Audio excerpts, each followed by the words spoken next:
you might want to start some seed inside so that when you do get ready to move them out, you've got that jump on them and can do that. Watermelons, cantaloupe, or, you know, of course we see tomatoes always talk about plants, but there's a few others like to help get a jump on to get the growing season in. A term that you may hear, and like I said, these are just some English peas, you may have heard the term determinate and indeterminate. Anybody got any idea what, or have you ever heard the term? No. It refers to the growth pattern. And what it amounts to, a determinate is going to grow a certain height, stop, and put on the vegetable or put on the fruit. An indeterminate, it's going to grow and put on the whole time it's growing. And like I said, there's advantage and disadvantage to both of them, you know. And the indeterminate, because it's growing, you know, you're going to be harvesting over a longer period of time. Whereas the determinate is going to grow and stop, and you know what size plant you got, what space it's going to take up. You can harvest and be done with it, you know.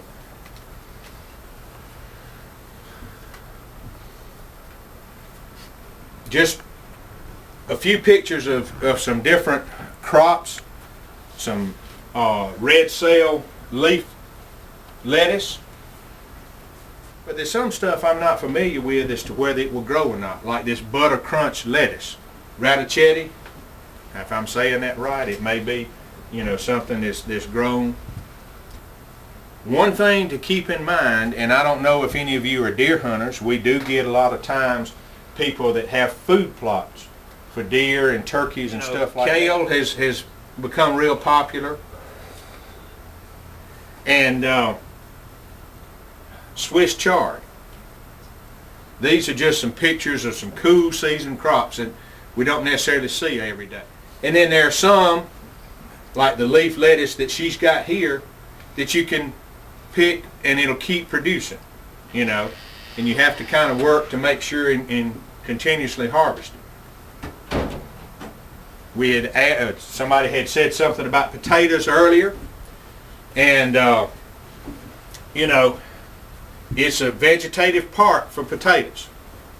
You can see the eyes right here. You want to cut them in such an area that you got an eye and a little bit of the potato with it, and that's how you plant Irish potatoes. Getting seed potatoes really helps out. Onions, most of the time, you know, you buy the sets. You can buy the onion plants. They can be direct seeded too. And if you direct seed them, for some reason, the onion itself is closer to the surface than if you put the sets in.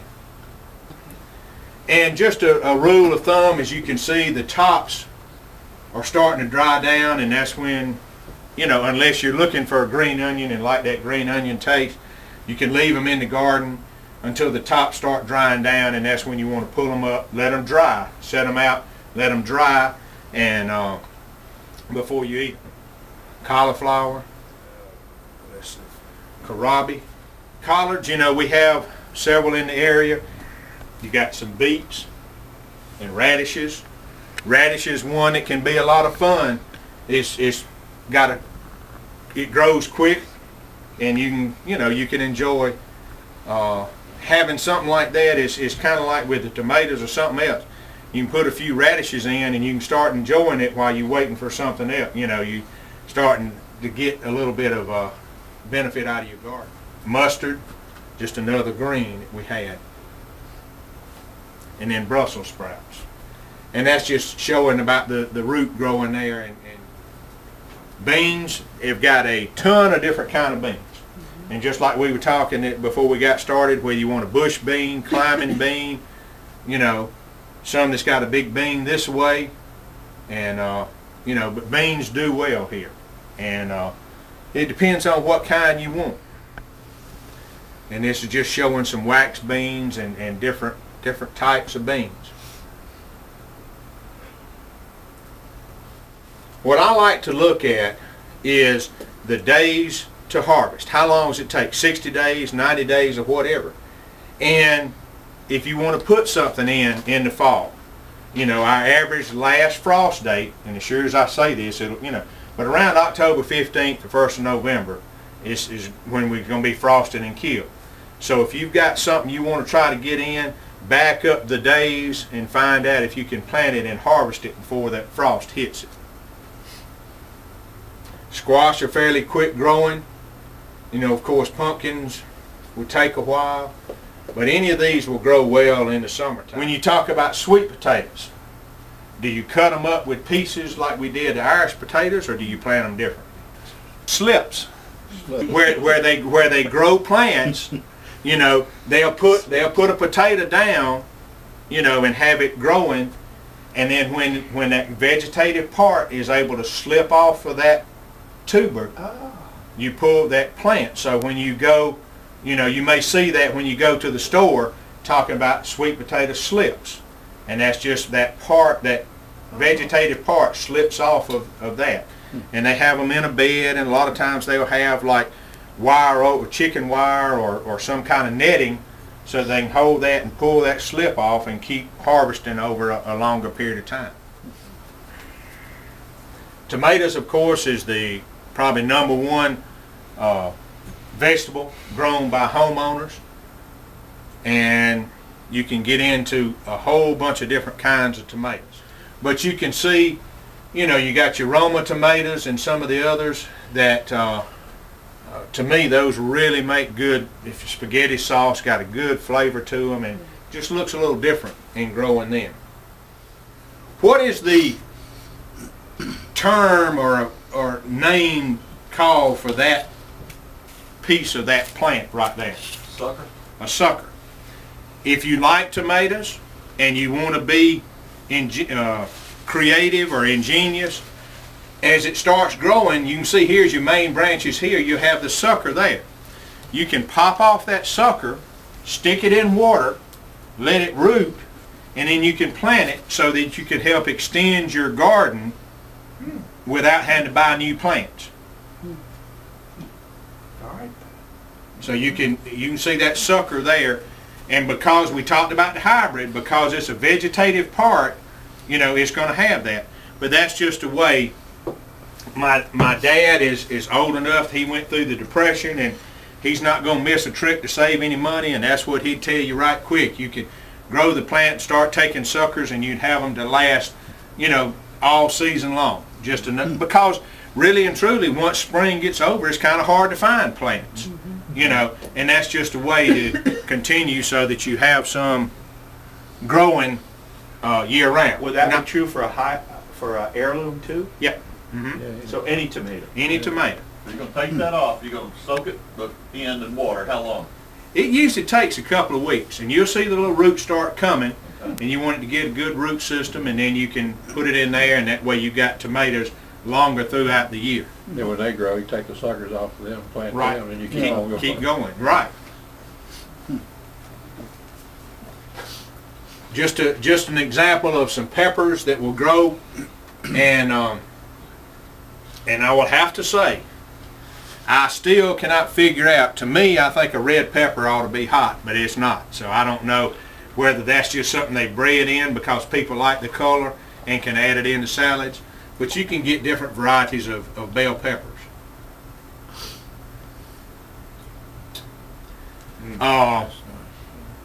The hot peppers like that are really taking off. I mean, I don't know whether it's because of the influence of some of the people coming in and working or what, but it seems like every year I hear somebody talking about they found one a little bit hotter and a little bit hotter and a little bit hotter. All right, we talked earlier about squash, and you can see the big bloom here, and if it doesn't get pollinated, it's going to fall off. But one thing about squash, you need to stay on top of and harvest them, because if you let it sit there and get mature, the plant is going to quit putting squash on.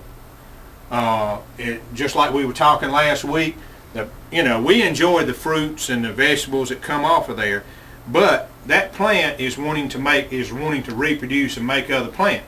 So if you leave that squash on there and it matures, the plant thinks, okay, I've got something that's going to go on. I don't need to reproduce anymore. So trying to stay, and this goes back to what we were talking about in the garden, staying in the garden, picking the vegetables, you know, and it may be that you don't necessarily need squash, but if you go ahead and keep it off, it'll keep reproducing. And then, you know, you can get good enough and grow enough stuff that you can sell it at the farmer's market and pay for all your seed and fertilizer. What sweet corn does everybody think about? Silver Queen. Silver Queen. Queen or King? Silver Queen. Queen. That's been the old standby for as long as I can remember, 30 plus years. And research, they've come in with some super sweets. I mean, peaches and cream and just all kind of different, and they're really sweet and they really do well, but it just seems like it's about like peaches. You don't find too many commercial growers that grow Alberta peaches, but everybody refers to Alberta peaches. It's just like sweet corn. Everybody wants Silver Queen for some reason, even though they've got a lot of super sweets that do well. And they've done, you know, they've got some that's got the kernels, you know, different colors and everything else. And but that is just a good crop to grow. It really does well in our area. Eggplant, I still am amazed at seeing a little spindly plant hold that big old eggplant, you know. And they've kind of come up through research and got some fingerling and different type of eggplant too. Cucumbers, we talked about bees earlier. Cucumbers is a crop you really have to have the good bee activity on them. And you know, there are a lot of different varieties of cucumbers that you can get. If you want the small ones for pickling or the big ones, you know, for putting on a salad or what have you. But they do well here. Just a type of spinach. And this picture almost scares me, I guess I'll have to say this. It's in the weed family. It's amaranth. And I've never really heard of this being but it's a vegetable amaranth or whatever. But to me it looks too much like pigweed or spiny amaranth that, you know, can really take over. But I would have to say that's one I'm not that familiar with. Okra, you know, there again, it amazes me how I can remember the only time we had fried okra was the okra that was so mature that you couldn't cook, and you cooked it up, fried it, and that's on every menu, you know. And it's one of those that is an intensive crop. You really need to stay on top of it. And you know, just because it blooms and produces and gets the little pods on there, and you have to stay on top of harvesting it. Now, if you're concerned whether it's young or mature, that little tip right there, if it'll pop off and be clean, it's still young. If it gets jagged when you try to pop it off, it's almost gotten too mature.